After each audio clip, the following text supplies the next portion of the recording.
Bonjour à tous et à toutes, bienvenue à ce webinaire consacré aux nouveaux masseurs kinésithérapeutes.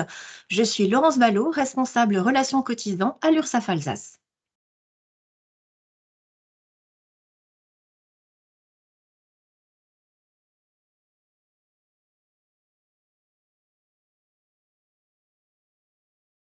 Pascal, il faudrait mettre ton micro.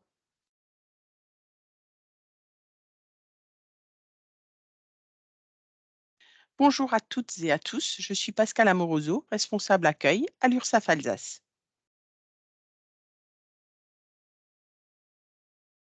Avant d'entrer dans le vif du sujet, j'aimerais porter à votre attention quelques points importants concernant le déroulé de cette webconférence. Tout d'abord, le replay. Cette webconférence est enregistrée et le replay sera disponible dans quelques jours sur notre page régionale www.alsace.ursaf.fr dans la rubrique événements virtuels. En conséquence, si vous ne souhaitez pas figurer dans cette vidéo, veillez à couper votre micro. Deuxième point, le live chat. Vous avez un onglet conversation dans le haut de votre écran. N'hésitez pas à y poser vos questions et à consulter les réponses apportées au fur et à mesure par nos chatteurs experts métiers. Nous consacrerons en outre une vingtaine de minutes à la fin de cette webconférence à répondre oralement à quelques questions. Attention cependant à ne pas communiquer d'informations personnelles dans vos questions. Je vous précise en outre que le support qui va vous être présenté aujourd'hui vous sera transmis dans quelques jours par courriel. Voyons maintenant les thèmes que nous allons évoquer ensemble aujourd'hui. Je commencerai par vous présenter vos interlocuteurs en termes de protection sociale et les différents statuts juridiques possibles dans le cadre de l'exercice d'une activité de masseur kinésithérapeute. Puis, nous aborderons avec Pascal les différents régimes fiscaux applicables et l'assiette de vos cotisations sociales. Ensuite, nous entendrons une grande partie consacrée au recouvrement de vos cotisations sociales et qui comprendra notamment l'exonération ACRE en début d'activité, le calcul de vos cotisations et les modalités de déclaration de vos revenus et de paiement de vos cotisations. Puis, nous vous présenterons votre protection sociale proprement dite en tant que travailleur indépendant et nous évoquerons ensuite rapidement les aides à la création et pour finir, les formalités pour devenir employeur. Commençons donc par identifier vos interlocuteurs pour votre protection sociale.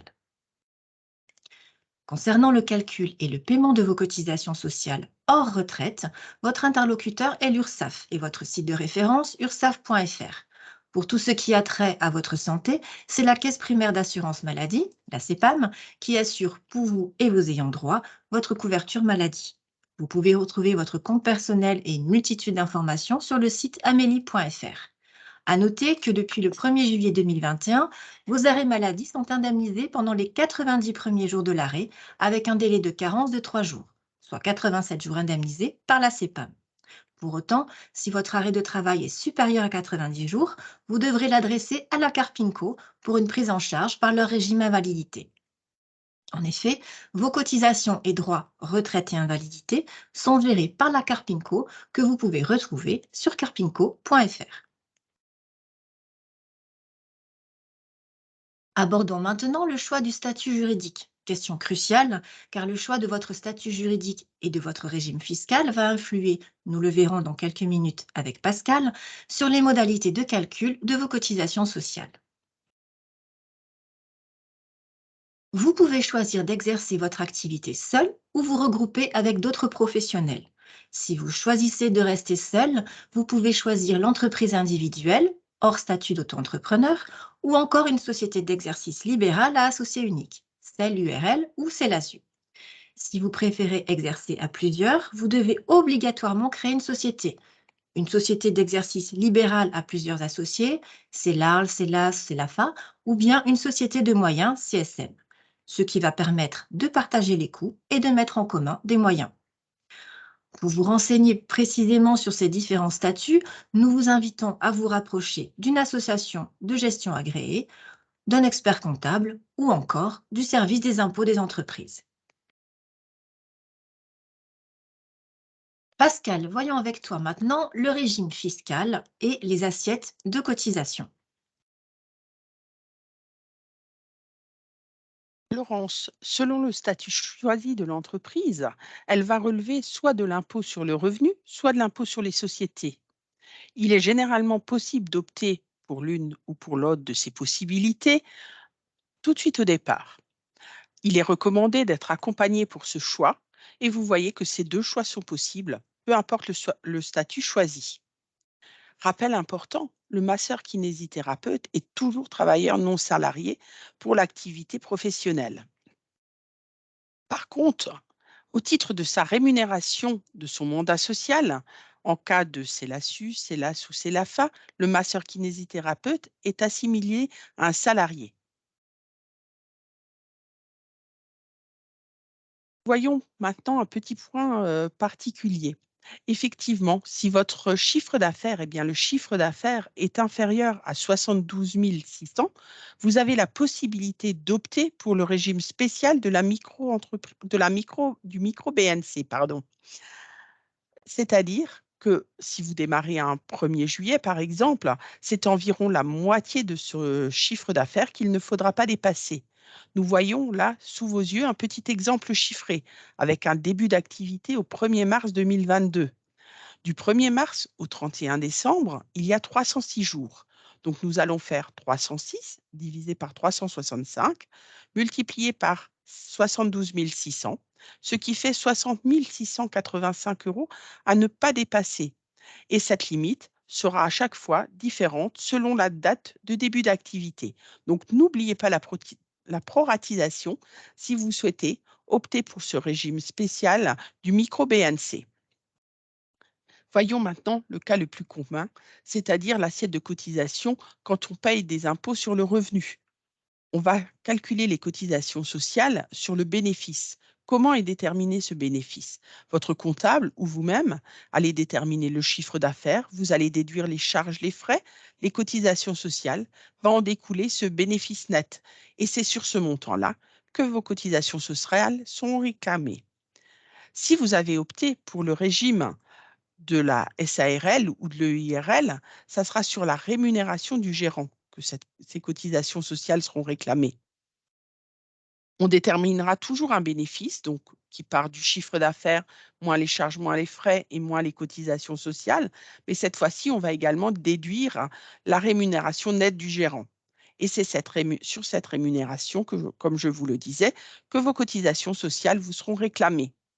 À savoir que va s'ajouter à ce montant les dividendes, dès lors qu'elles vont dépasser 10% du capital social de la société.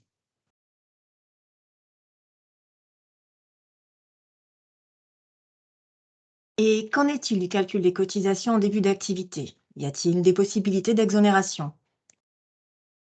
Oui, Laurence, il y a une possibilité d'exonération dès lors qu'on est en début d'activité et qu'on ne reprend pas cette activité ou qu'on n'a pas bénéficié de l'ACRE sur les 3 dernières années. Donc s'il y a reprise avec moins d'une année depuis la date de cessation et reprise d'une activité identique, dans tous les autres cas, il y a un accord ACRE qui est automatique.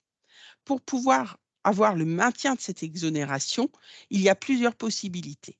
On voit que cette exonération est totale et maintenue dans son intégralité dès lors que le revenu de l'activité de cette première année ne va pas dépasser 30 852 €. Elle va être dégressive si ce revenu de première année est compris entre 30 852 et 41 136 €, qui est le plafond de sécurité sociale. Et l'exonération tombera dès lors que le revenu définitif est supérieur au plafond, donc le plafond de sécurité sociale de 41 136 €. À savoir aussi, Laurence, que ces cotisations de première année sont réclamées sur une base forfaitaire, la première et la seconde année, jusqu'au moment où le kiné va déclarer son revenu. C'est-à-dire que nous allons partir sur une base forfaitaire de 7 816 €. Sachez que cette base est modifiable à la hausse ou à la baisse et qu'on va recalculer en fonction du revenu réel de la première année, ce qui permettra un recalcul définitif des cotisations 2022, mais également qui permettra de recalculer de façon provisoire les cotisations 2023 sur ce revenu ajusté et qui indiquera aussi les premières cotisations 2024. Donc, la première année, vos cotisations sont bien réclamées sur 7 816 € si vous ne faites aucune demande. Voyons au niveau chiffré ce que cela représente au niveau des cotisations sociales. Donc en 2022, première année d'activité avec l'ACRE, il y a des cotisations qui sont réclamées par l'URSSAF et d'autres par la Carpinco. Dans celles réclamées par l'URSSAF, il y a les cotisations maladie-maternité, les cotisations indemnité journalière et allocations familiales, qui, elles, sont complètement exonérées. Ensuite, il y a la cotisation formation professionnelle, qui est forfaitaire de 103 €, qui n'est pas exonérée, et la cotisation CSG-CRDS, qui représente 758 € pour un revenu de 7 816. Ensuite, nous avons la cotisation de la CURPS qui représente 8 €. Maintenant, abordons les cotisations qui sont réclamées par la Carpinco. La cotisation retraite de base est elle aussi exonérée. Par contre, les cotisations du régime complémentaire à hauteur de 1 840 € ne sont pas exonérées, ni la cotisation de l'avantage social vieillesse à hauteur de 200 € et la cotisation invalidité décès, ce qui représente une cotisation annuelle globale pour cette première année d'activité, si elle est complète, de 3 685 €. La deuxième année, donc en 2023, les cotisations seront toujours réclamées sur cette base forfaitaire de 7 816 jusqu'à ce que vous déclariez votre revenu. Donc, sans exonération, la cotisation maladie est de 8 € à l'année, la cotisation indemnité journalière de 49, l'allocation familiale de 0, la contribution formation professionnelle de 103, comme l'année précédente, la contribution CSG-CRDS est de 758 € et la CURPS toujours de 8 €. Les cotisations retraite n'est plus de 0 mais de 769 €. La cotisation régime complémentaire est de 1 840 € toujours. Également 200 € pour le régime de l'avantage social vieillesse et 776 pour l'invalidité décès, ce qui représente une cotisation annuelle totale de 4 531 € tant que nous ne connaissons pas le revenu de votre première année d'activité. Nous allons rentrer un peu plus dans le vif du sujet et voir les cotisations les unes après les autres. Nous allons commencer par la cotisation maladie-maternité. Nous voyons qu'il y a 3 paliers. Le premier palier est de 45 250. En deçà de ce montant de revenus, vous aurez une cotisation à un taux progressif qui va de 1,5 à 6,5 %.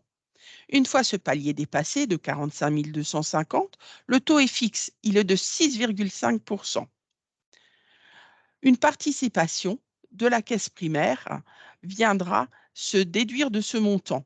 Il est à hauteur de 6,4 % pour tous vos revenus conventionnés.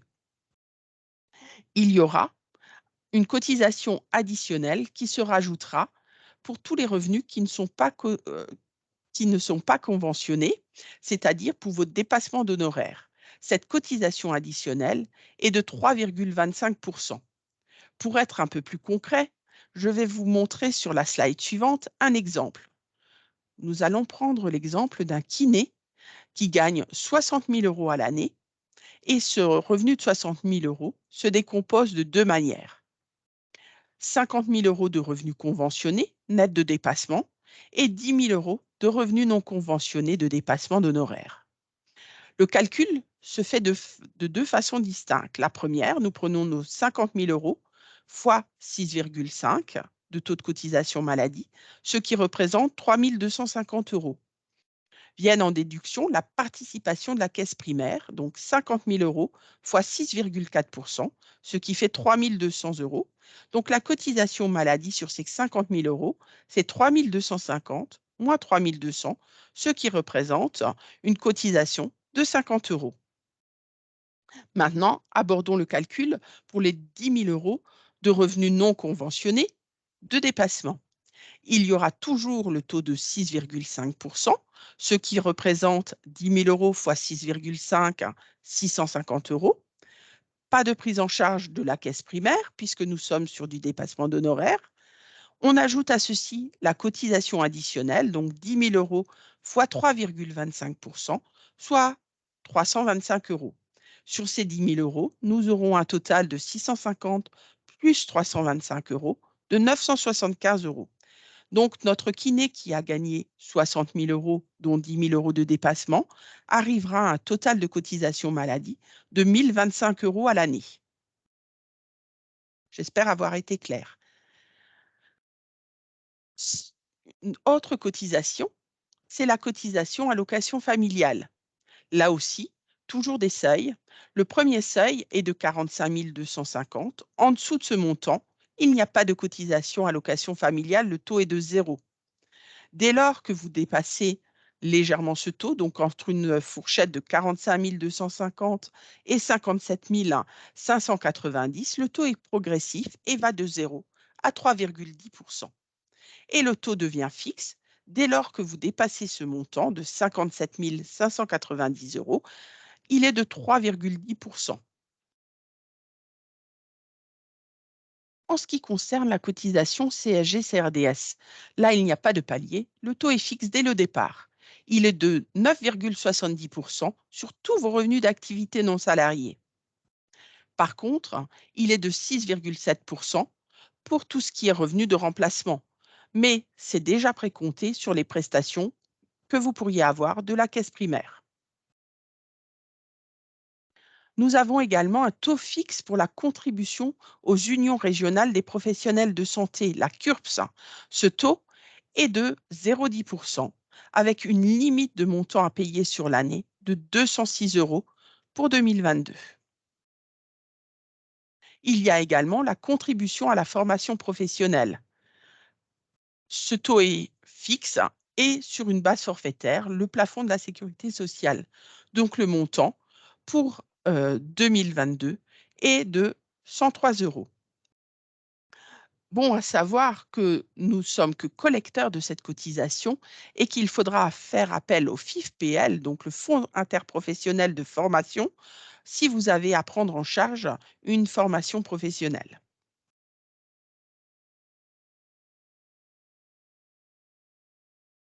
Tu nous en as déjà un peu parlé tout à l'heure, Pascal, mais quelles sont précisément les modalités de déclaration des revenus lorsqu'on exerce une activité de kiné?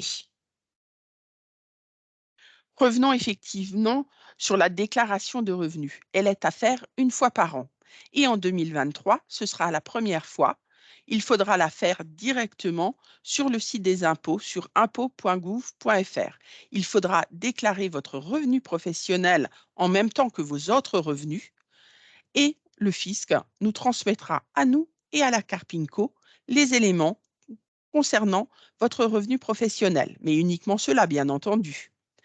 Et ceci aura trois impacts au niveau des calculs de vos cotisations URSSAF. Comme je vous l'ai dit tout à l'heure, ça nous permettra de calculer définitivement votre revenu 2022 et d'ajuster vos cotisations 2023 sur ce revenu 2022, à la hausse, à la baisse, selon que c'est plus élevé que la base forfaitaire. Et on vous indiquera également sur votre avis de régularisation qui en découlera, à titre informatif, le montant des premières cotisations 2024. Donc, je vous le redis, on va calculer de façon définitive. Si votre revenu est supérieur à la base forfaitaire, on vous demandera un complément. S'il est inférieur, on procédera à un remboursement. Je vous répète également euh, que si votre revenu ne correspond pas à cette base forfaitaire, ou même plus tard à votre régime de croisière, n'hésitez pas à nous faire une demande de recalcul sur un revenu estimé. C'est vous qui allez estimer votre revenu, 10 000, 20 000, 50 000, ou même zéro parce que vous avez fait un gros investissement. On adapte la cotisation à ce que vous nous demandez. Ça permet d'avoir des cotisations qui répondent au plus juste à votre situation. Ça permet, en cas de baisse de revenus, de ne pas faire d'avance de trésorerie. Et ça permet également, en cas de hausse de revenus à éviter une trop grosse régularisation l'année suivante. Concernant cette déclaration de revenus, je voulais également vous informer qu'il y aura des parties qui seront pré-remplies en fonction des éléments communiqués par la caisse primaire directement au centre des impôts. Toutefois, sachez que si vous êtes kiné remplaçant, cette partie ne sera pas pré-remplie. Les données seront transmises directement à l'URSSAF et à la Carpinco pour que le calcul de l'ensemble des cotisations et contributions sociales puisse se faire. Sachez aussi qu'il est important de faire une déclaration, même si votre revenu est négatif ou de zéro. Ça ne vous dispense pas de faire une déclaration. Parlons maintenant des cotisations minimales, puisque je vous ai parlé d'un revenu éventuellement de zéro ou négatif. Dans ce cadre-là, même si les cotisations représentent un pourcentage, certaines cotisations ont un minimum. Cette cotisation minimale est d'environ 600-650 € à l'année. Elle représente 3 trimestres en retraite pour un montant de 477 € de cotisation annuelle et 49 € de cotisation en indemnité journalière qui vous ouvre droit à des indemnités journalières, bien sûr en cas d'arrêt de travail, d'une vingtaine d'euros par jour. Et il y a également la cotisation formation qui est de 103 € à l'année. Sachez aussi que vous pouvez demander, si vous avez une incapacité d'exercer pendant plus de 6 mois votre activité, une exonération auprès de la Carpinco. Donc, vous aurez des cotisations retraite qui seront exonérées, ou vous pouvez faire la même demande dans le cadre de faibles revenus. Ceci est à faire directement auprès de la Carpinco et je vous invite à vous adresser directement à eux et d'aller voir pour plus d'informations leur site. Sachez également qu'en plus de très nombreuses informations, vous retrouverez sur le site de l'URSSAF un simulateur de cotisation. Ceci peut vous être utile en cas de baisse ou de hausse de revenus pour estimer le montant des cotisations qui sont réellement dues. Voyez, c'est très simple. Il suffit d'indiquer le chiffre d'affaires, le montant de vos charges et contributions sociales et en découle un revenu net. Et le simulateur vous calculera vos cotisations. C'est un point sur lequel je reviens parce qu'il est très important. Il faut toujours adapter ses cotisations à son revenu de l'année en cours. Ceci pour éviter de payer des cotisations qui ne sont pas réellement dues et qu'on vous remboursera, et pour éviter une trop grosse régularisation l'année suivante. Nous l'avons vu, vos cotisations sont un pourcentage de votre revenu. Donc, si on vous réclame plus que ce que vous devez ou inversement, ça peut mettre à mal, à un moment donné, votre entreprise.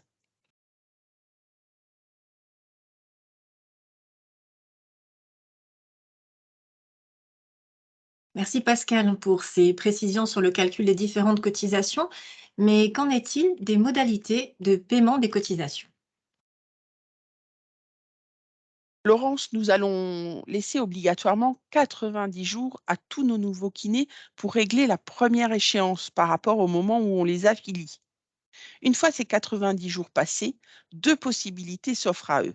Soit le paiement trimestriel des cotisations, avec 4 échéances à l'année, le 5 février, le 5 mai, le 5 août et le 5 novembre.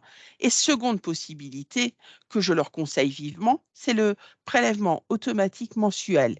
Il se fait le 5 ou le 20 de chaque mois, au choix, et ça permet d'étaler les cotisations tout au long de l'année de façon beaucoup plus régulière. Vous pouvez y adhérer à ce mode de fonctionnement directement en ligne sur ursaf.fr. Je vais aborder maintenant un un tout petit point sur lequel je ne vais pas m'attarder. Si votre conjoint a une activité régulière dans votre entreprise, que ce soit la comptabilité ou le ménage de votre entreprise, peu importe l'activité exercée, du moment qu'elle est régulière, il doit avoir un statut. Sinon, c'est du travail dissimulé. Et pour ce statut, il a 3 possibilités qui s'offrent à lui. Être associé, être conjoint collaborateur ou être salarié de votre entreprise. Si vous avez des doutes pour faire ce choix, n'hésitez pas à prendre rendez-vous. Nous vous aiderons et nous vous expliquerons quels sont les différents modes de calcul pour ce statut-là. Concernant votre protection sociale, on l'a vu tout à l'heure, vous allez avoir différents interlocuteurs selon votre besoin. Mais en quoi consiste la protection sociale d'un masseur-kinésithérapeute? On va d'abord aborder le point maladie, donc celui que la caisse primaire va assurer. Mesdames, en ce qui concerne vos prestations maternité, vous avez droit à une allocation forfaitaire en cas de maternité. Elles sont versées sous certaines conditions de ressources et à hauteur de 3 428 €. Et se rajoute à ça des indemnités journalières forfaitaires d'un montant de 56,35 € par jour en fonction du nombre de jours d'arrêt maladie. Vous avez la possibilité également d'avoir un arrêt pathologique. Pour cet arrêt pathologique, toujours un montant forfaitaire, cette fois-ci de 46 € par jour, pendant toute la période de l'arrêt maladie. En ce qui concerne les papas, il y a également possibilité d'avoir un congé de paternité. Ce montant de congé paternité est également forfaitaire à hauteur de 56,35 € par jour. En ce qui concerne vos arrêts de travail classiques, une grande avancée a été faite depuis le 1er juillet 2021, c'est que vous avez droit aux indemnités journalières en cas d'arrêt de travail versées par la caisse primaire.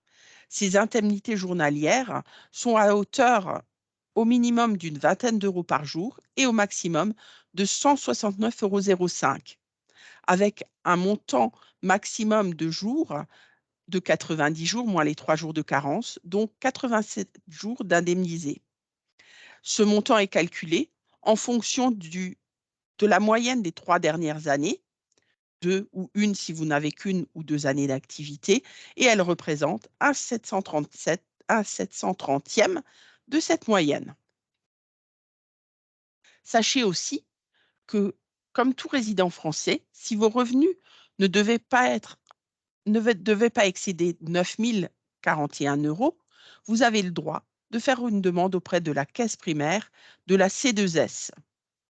Ou, si vos revenus excèdent légèrement ce montant, hein, de 35 %, donc une limite de 12 205 € pour une personne isolée, vous pouvez faire la demande d'une complémentaire santé solidaire. La caisse primaire vous versera un chèque à hauteur de 8 à 30 € par mois en fonction de votre âge, et ce montant pourra être directement souscrit auprès de la caisse primaire ou un organisme figurant sur une liste prédéfinie. Pour ce qui concerne vos droits retraite, cette fois-ci, je vous invite à consulter le site de la Carpinco. Je prépare ma retraite, je m'informe. Vous y trouverez toutes les informations concernant le calcul de votre future retraite. Merci Pascal. Voyons à présent à quelles aides peuvent prétendre les nouveaux masseurs kinésithérapeutes lors de leur installation. Effectivement, Laurence, les kinés ont droit à des aides à l'installation. On va y venir très rapidement. Mais je voulais vous indiquer que si vous avez eu droit à ces aides ou d'autres aides, comme la rémunération forfaitaire versée par l'assurance maladie suite à l'aide à la télétransmission ou l'indemnisation à la formation continue ou des primes d'installation, tout ceci est à réintégrer dans le revenu. Il y aura des cotisations à régler sur ce revenu-là également. Donc, il est bien réintégré dans le revenu. Nous allons voir qu'il y a des contrats d'aide à la création pour un cabinet de masseurs-kinésithérapeutes.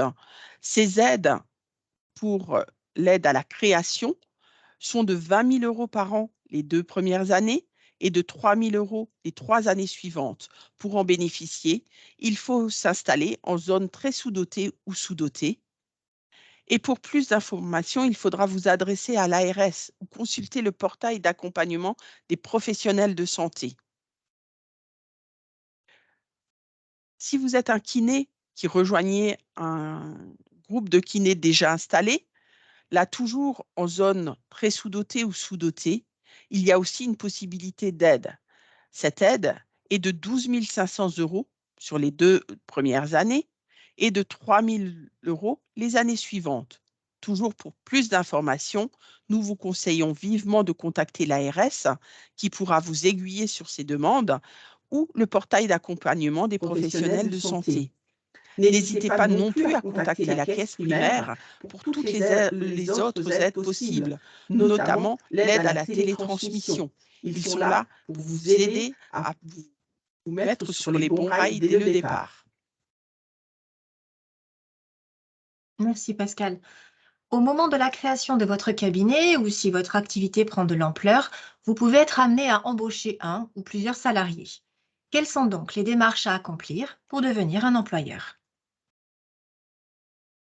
Première étape, Laurence, c'est la déclaration du salarié. Elle se fait par la déclaration préalable à l'embauche.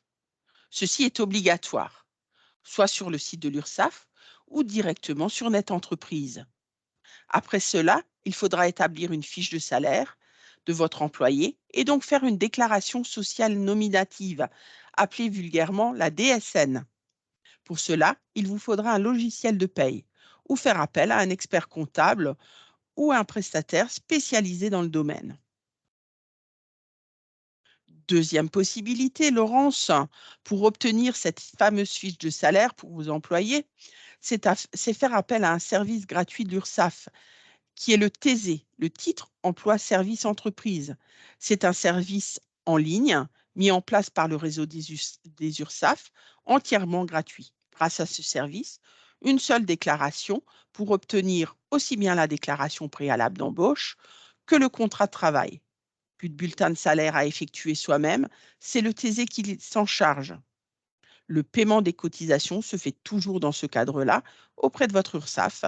Donc, que ce soit pour vous ou votre salarié, toutes les cotisations sont à payer auprès de l'URSSAF. Et pour votre salarié, vous aurez la possibilité également de payer l'impôt sur le revenu prélevé directement à la source.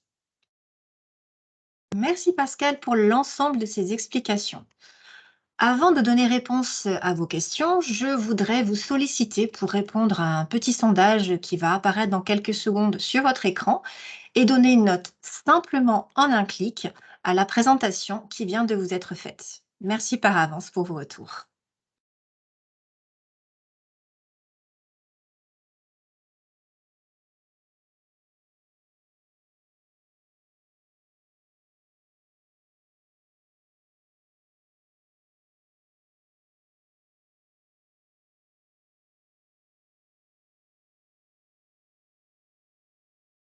Donc, vous pouvez toujours répondre au petit sondage, mais nous allons maintenant répondre oralement aux questions les plus likées, sachant que vous pourrez de toute façon retrouver l'ensemble des questions-réponses sous la forme d'une foire aux questions qui vous sera adressée prochainement par courriel avec le support. Alors, je vais regarder dans le fil de discussion. Est-ce qu'il y a des questions? Je n'en vois pas. Peut-être ouvrir les micros. Ou alors vous signalez par, en levant la main dans le petit onglet réaction, si jamais vous aviez des questions. Sinon, n'hésitez pas à les, noter dans le fil de discussion et on fera de notre mieux pour y répondre.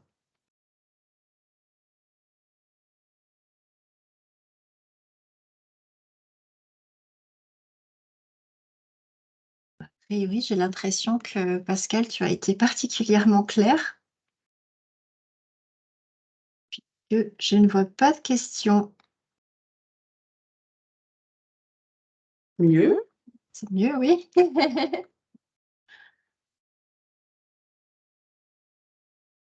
Bah, merci Robin pour votre retour. Parfait. Bah, comme je disais, hein, donc du coup ah voilà, première question. Comment savoir la première année quand et combien nous devons à l'URSSAF? Donc, vous aurez automatiquement un avis d'appel de cotisation, hein. Une fois que vous aurez fait vos démarches d'affiliation, c'est l'URSSAF qui revient vers vous puisque l'affiliation est obligatoire avec un avis d'appel. Cet avis d'appel, je vous disais, la première échéance, on vous laissera toujours les 90 jours, vous aurez l'ACRE. Donc, je vous disais, à un moment donné, on va peut-être revenir sur cette slide, ça te fait remonter bien en arrière, Laurence, où on vous indique des cotisations à 3 500 € l'année. Si effectivement, on vous les réclame en gros sur 3 échéances, puisque la première représenteront les 90 jours, on vous réclamerait sur le 5 mai, le 5 août et le 5 novembre, en gros 1 200 € à chaque fois. Donc, sur cette base forfaitaire des 7 816. Maintenant, si vous nous déclarez un revenu plus important, les cotisations qu'on vous réclamera seront plus importantes. Mais ce n'est pas vous qui avez à venir vers nous, c'est nous qui venons vers vous avec un avis d'appel, avec 1, 2 ou 3 échéances sur l'année en fonction de la date à laquelle vous avez démarré votre activité en 2022. Est-ce que j'ai été claire pour, euh, pour cette réponse? Et n'hésitez pas à prendre la parole hein, si vous le souhaitez. Il me semble qu'on vous a ouvert les micros. Aucune démarche pour bénéficier de l'ACRE. C'est automatique, effectivement. La seule chose pour laquelle on ne vous attribuerait pas l'ACRE, c'est si vous en avez déjà bénéficié dans les 3 années qui précèdent ce nouveau début d'activité ou si vous avez cessé et repris la même activité dans l'année qui suit. Donc, mais sinon, c'est une aide automatique. Hein. Et pour pouvoir avoir une aide ACRE, il faut effectivement, comme Laurence est en train de vous remontrer cette slide, avoir un revenu sur cette année-là qui n'excède pas 41 136. Dès lors que votre revenu excédera 41 136, l'exonération tombera. En dessous de 30 852, elle est totale. Et entre ces deux montants, elle est partielle, cette exonération ACRE. Une autre petite question, je vois. Et si jamais nous n'avons pas de nouvelles, comment entrer en contact pour en savoir plus? Donc, il y a un seul numéro de téléphone et à la fin de la présentation, on vous laissera cette slide présentée. Vous pouvez nous contacter au 36 98 ou aller sur votre espace personnel. Hein, donc, il faut le créer sur ursaf.fr et vous avez un petit onglet Nous contacter. Vous pouvez effectivement nous envoyer un petit message auquel on répondra. Donc, 36 98 pour le téléphone et ursaf.fr pour la création de compte.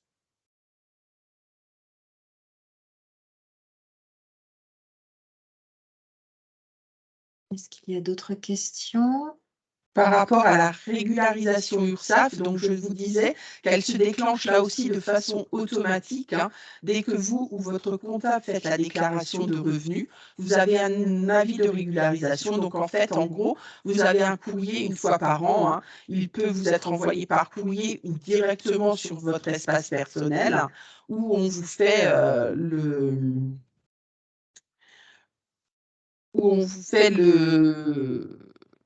l'avis d'appel. Hein.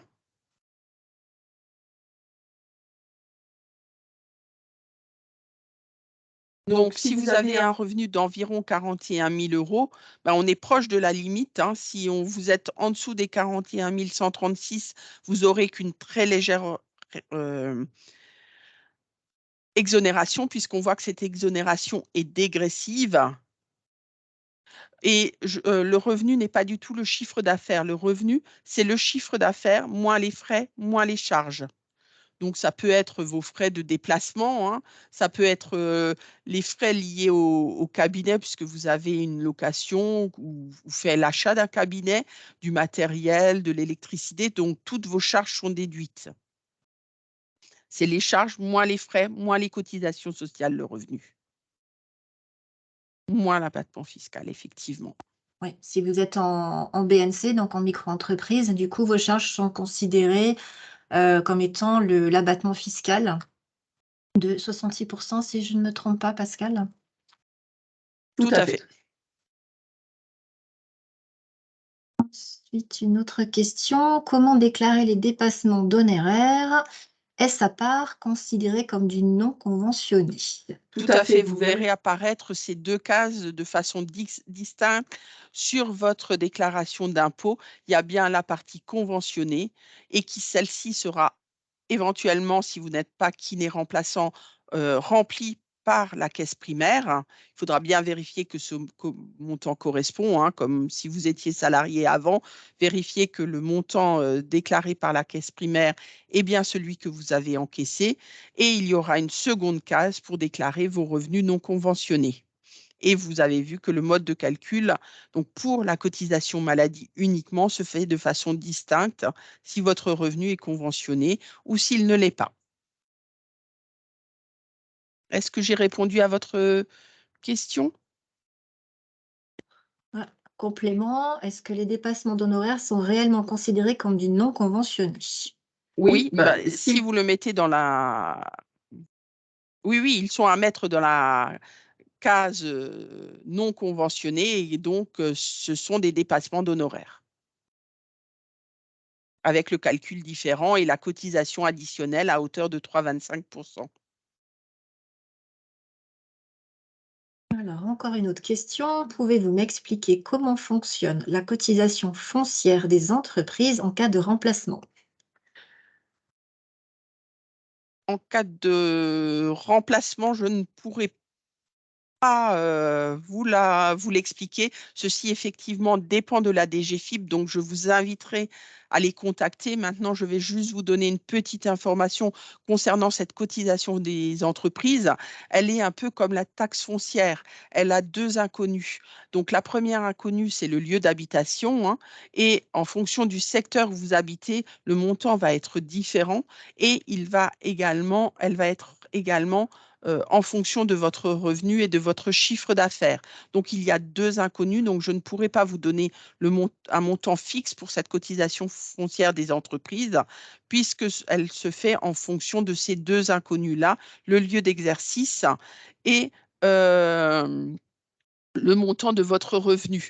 Maintenant, en cas de remplacement, je pense que c'est le kiné que vous remplacez qui va être amené à payer cette cotisation foncière des entreprises. Mais là, vraiment, c'est du niveau 2 au niveau de la DGFiP et je vous inviterai à vous rapprocher d'eux. Je suis désolée de ne pas avoir la réponse à cette question, mais elle ne concerne quoi, le paiement sera à faire à la DGFiP et pas à l'URSSAF. De rien, Robin. Y a-t-il d'autres questions? Je profite, bonjour à toutes et à tous, je profite petit moment de silence. Il y a une petite coquille qui s'est glissée dans l'information sur le numéro de téléphone pour joindre votre URSSAF. En fait, pour le centre de gestion PAM, il faut contacter le 0806 804 209. Je mettrai le numéro de téléphone tout à l'heure. Et donc, vous avez donc Merci, 2 Hassan. choix. Donc, gestion des comptes, ça sera le choix 1 et service en ligne, ça sera le choix 2. Parce qu'en fait, depuis 2020, même un peu avant, mais pour l'Alsace, donc c'est depuis 2020, en fait, nous sommes entrés dans ce qu'on appelle des centres de gestion PAM. Vous avez, on va dire, un accompagnement attentionné plus précisément pour les praticiens auxiliaires médicaux, donc qui est mis en place. Et voilà, donc pour contacter votre URSSAF, c'est plus le 36 98, mais directement le numéro que je vais vous afficher aussi dans la file de discussion. Merci. Merci à toi, Hassan. Est-ce qu'il y a d'autres questions?